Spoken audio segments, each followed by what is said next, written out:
Last week we marked the 20th anniversary of the Good Friday Agreement, and of course the agreement was lauded, an assessment of progress made, and a huge emphasis on the work that remains to be done, not least the re-establishment of the institutions of government here in the north.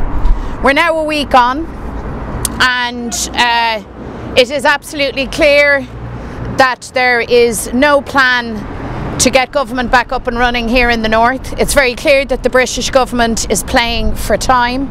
It's very clear that Karen Bradley has so far failed to convene or to introduce any new momentum to the process. You know, as we do, that the outstanding issues have to be resolved.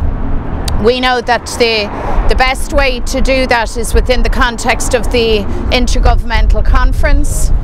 We know that nothing will happen in the absence of political will and a determination to move the process forward. So despite all the rhetoric of last week, the truth is that the British government has no plan.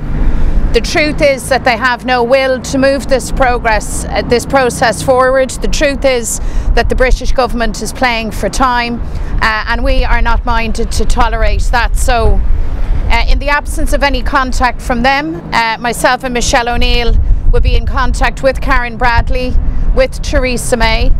We're looking for an urgent meeting with the Prime Minister, because we want to see now the colour of their money. We want to see action matching rhetoric.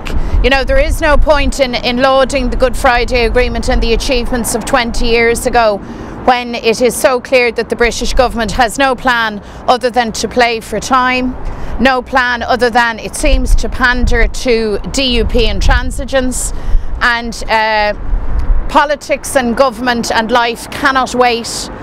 We need progress, we need an advancement, and certainly the government in Dublin needs to lead in this regard, but also the British government now have an absolute obligation to act, and to act in the collective interest of everybody who lives here. Sinn Féin, Goananus, Carta agus Aontas na HÉireann, Equality, Rights and Irish Unity.